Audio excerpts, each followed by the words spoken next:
Hi, I'm Leia. Welcome to my channel. In today's video, I'm going to be reading through the books on my physical TBR. If you're wondering why the books are wrapped in brown paper and numbered, it's because I wrapped them in brown paper and I numbered them. And I'm using a spinner to select the books that I'm going to read at random.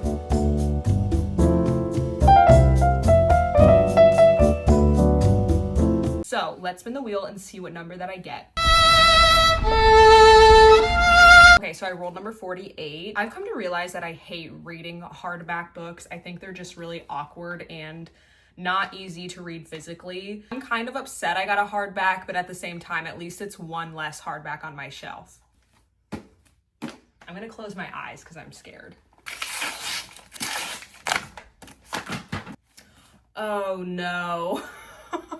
I've heard nothing but amazing things about this book. I just know that it's gonna make me bawl my eyes out. It'll be fine. This will be good. It'll be fine.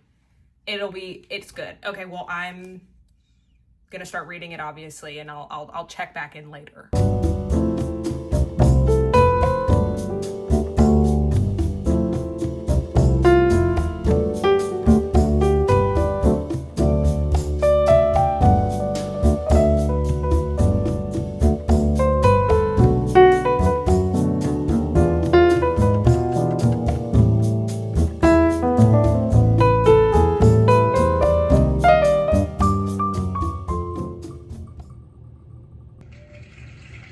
Okay, I got 27. Okay, 27. This is another pretty thin book, but I think this one's paperback. I had a feeling it was this. I Who Have Never Known Men. I'm really excited. I've been wanting to read this for a while. I see a lot of people posted about it on TikTok. Not exactly a beach read, but I do think it'll be really good, so I'm excited for this one.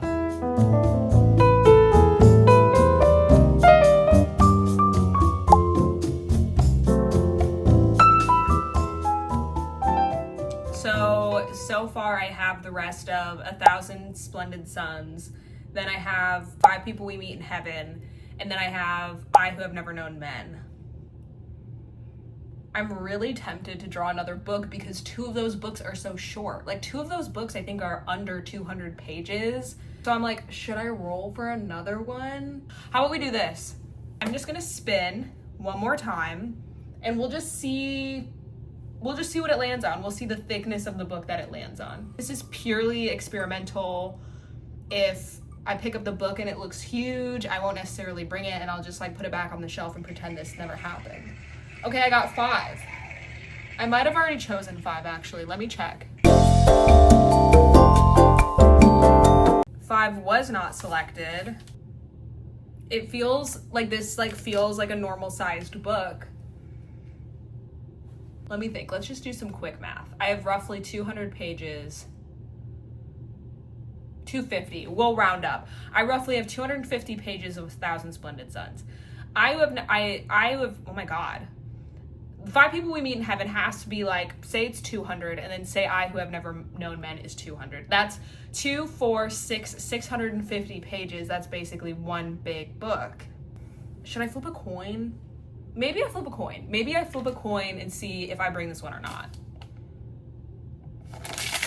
Oops. Oh man. So this is Invisible Man by Ralph Ellison, which I have been really wanting to read. But once again, I think I bit myself in the ass because this is not a vacation read. I was thinking something else entirely. However, I already opened it, so I'm gonna bring it with me on vacation. So I'm bringing this. I'm bringing 4 books with me. That's so insane. Whatever. Worst case scenario, I bring this back with me and then I just read the books at home. Yay. Okay, I'm done. I'm cutting myself off officially. Okay, next time I see you, I'll probably be in a car ride on the way to Tennessee.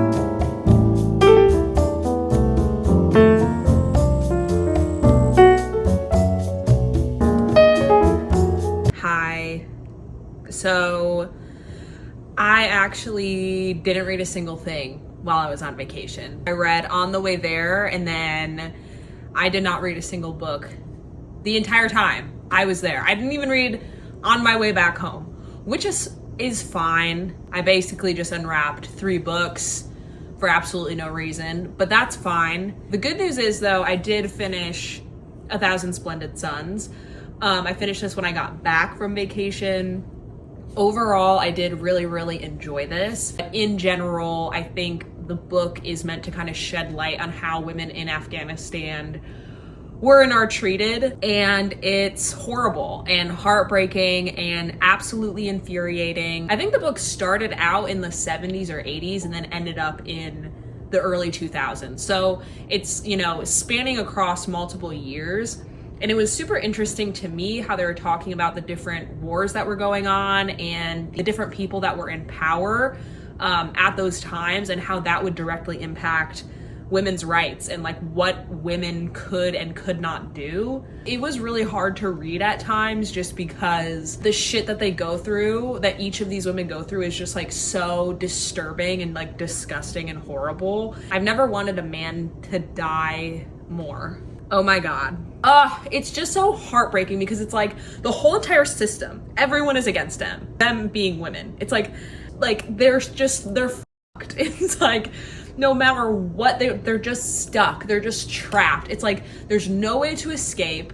There is nothing they can do about their situation. And like, yes, this is a fictional story, but obviously this is like a representation of like how women were actually treated during that time. It's a really hard read, but it was very, very impactful. It definitely puts like my life and my problems into perspective. At the very end of the book, like, broke me. It was really, really good. I really enjoyed it. I ended up rating this 4 stars. I would very much recommend this, but again, I think it's kind of good to know what you would be getting yourself into. I already unwrapped my next book, which is the 5 People You Meet in Heaven. I'm gonna get started on this book next. I've never read a Mitch Albom book before. I own a lot of Mitch Albom books. I bought like 4 or 5 of them at a thrift store. Really, the Mitch Albom book that I'm most looking forward to reading is Tuesdays with Morrie. I know that it is his most popular book. I believe it's a nonfiction. I feel like I'm either gonna love it and it's gonna make me cry, or I'm gonna like feel nothing. I'm not the most religious person in the world, so I really don't know. I am kind of excited to get into it.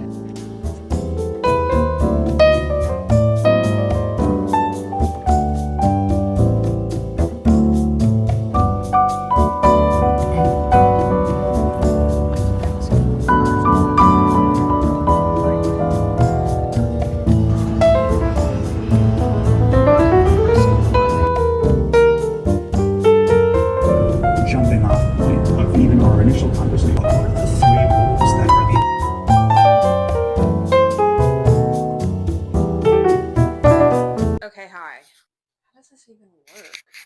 I need to get ready for a job interview and I'm really nervous, but maybe if I just talk about books, everything will be okay. Basically, I recorded all of my thoughts on the 5 People You Meet in Heaven, and my microphone died. It died like right before I could really say anything at all. It wasn't my favorite book. It wasn't terrible, but I wouldn't really say that I liked it either. I was trying to go into it with a bit of an open mind because I don't think it is usually what I would gravitate towards. In the beginning of the book, you're following this elderly man named Eddie on his last few hours of life, right before he dies.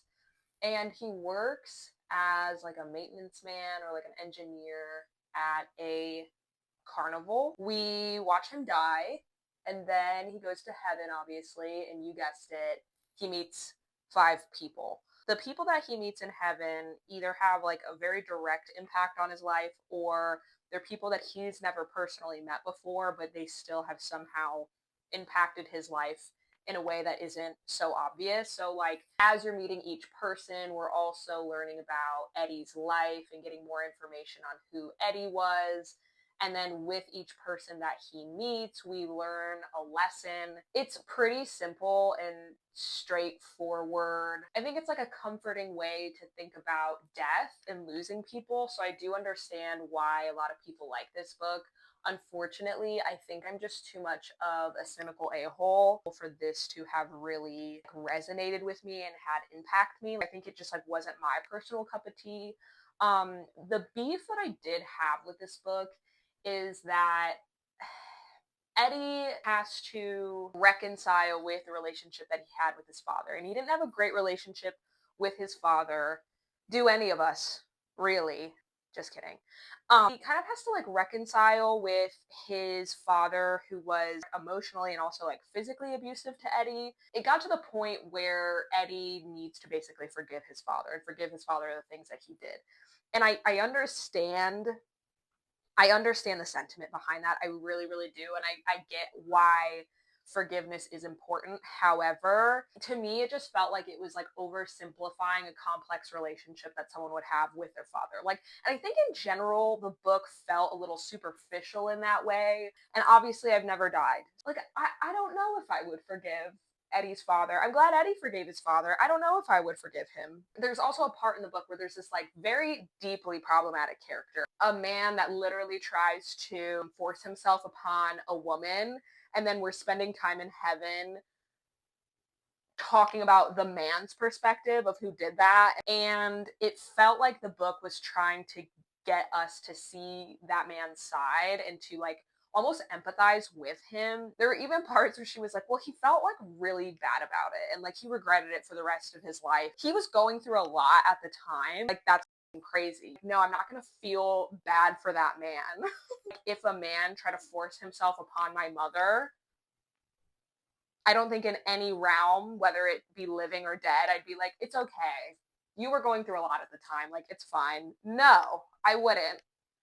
And this is why I'm not making it. And this is why I'm not making it past the first person. If I go to heaven and I meet 5 people, I'm not making it past person 2. If I'm face to face with a person and they're like, in order to move on, you have to forgive the man, I'd be like, send me down. Nope. Is there an elevator I can check in? Like, I'll go downstairs because that's just not gonna happen. So anyway, I just don't think this book is for me. I can't remember what I rated this. I think it was like a 2.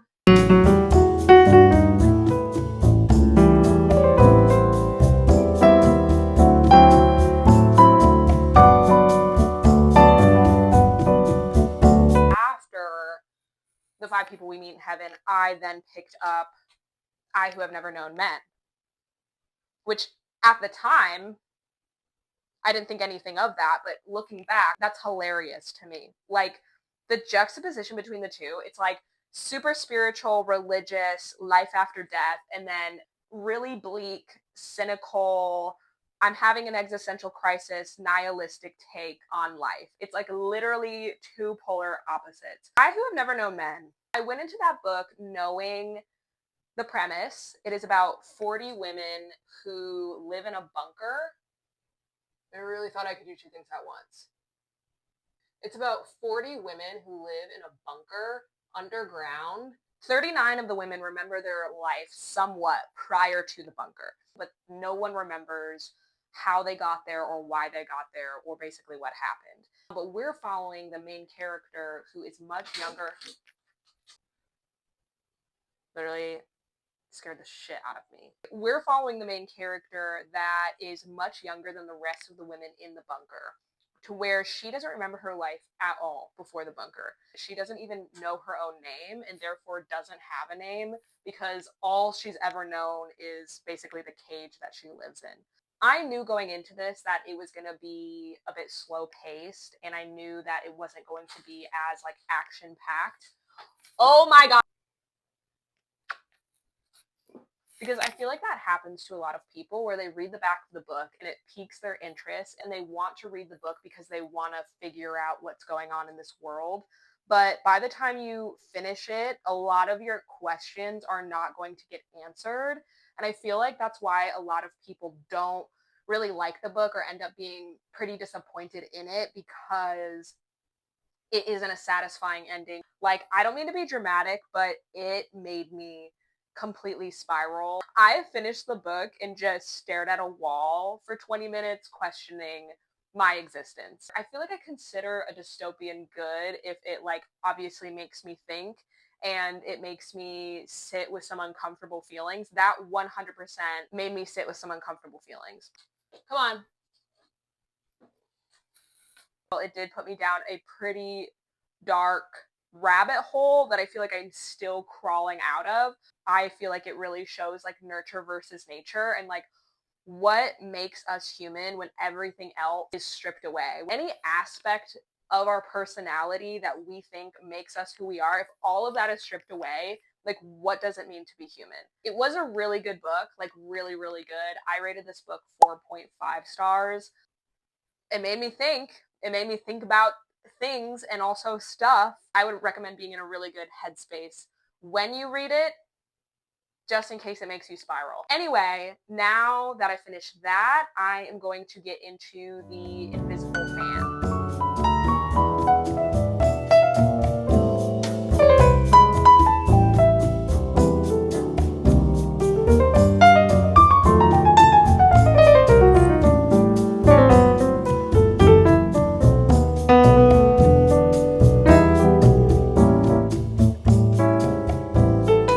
Okay, hi, it's me. I finished The Invisible Man. I have it here. I didn't get very many clips of me actually reading the book because I've been using Hank Green's Focus Friend app and honestly just locking the in. This was a very long, dense book. It took me a while to actually finish it, I'm not going to lie. I think this is a book that I needed to read in a classroom setting. I need someone that like knows literature to break down and do like chapter by chapter analysis with me because I think a lot of it went over my head. It overall has themes of racism and oppression that Black people experience in America. The setting is in the 1930s, so racism is rampant and honestly like pretty normalized. We're following the narrator who is nameless, and he's a young Black man, and he basically just wants to find success in life. Like he is very career oriented and goal oriented. He's very eloquent and well spoken. In the beginning of the book, he is given the opportunity to speak in front of a bunch of well established, influential white men. And when he shows up to the event where he's about to speak, they have him participate in this game where he's blindfolded and forced to fight other Black men that are also blindfolded. And all these white men are just calling them slurs and basically like dehumanizing all of these young men for their own entertainment. And then finally, when he gets up to do his speech, he's literally like choking on his own blood while he's giving his speech about racial equality. Like, it's crazy. And it is like really, really good to like follow him throughout the story, slowly become disillusioned to this idea that these white men don't actually care about him and don't even actually like him. Their best interest is for him to not progress in this world. I just feel like even what I'm explaining is just like scratching the surface. I just feel like I have no qualifications to really like fully comprehend and understand this book. So I'm definitely not the person to go to. But in general, I did find it like really impactful. I was like very emotionally connected to the main character. It was also like infuriating to read about. Like I think I have anger issues. Anyway, I'm going to be completely honest. I feel silly rating this book because I think this is a really like important and influential book. And like my rating is so subjective. So like I guess what I'm trying to say is like don't listen to me, but if you're curious, my rating is a 3.5, which I still think is a good rating. I think this book definitely felt very long and it felt very dense, and I'm really glad that I read it 'cause I definitely think it challenged me, but I would read something that happens and I'm like, I know this has significance, but like I don't really fully understand why. I don't have the background knowledge to like almost fully appreciate the book. So basically, just don't listen to me. But yeah, that was my journey with The Invisible Man. And that's going to be it for this reading vlog. Thank you for watching, and I will see you next time.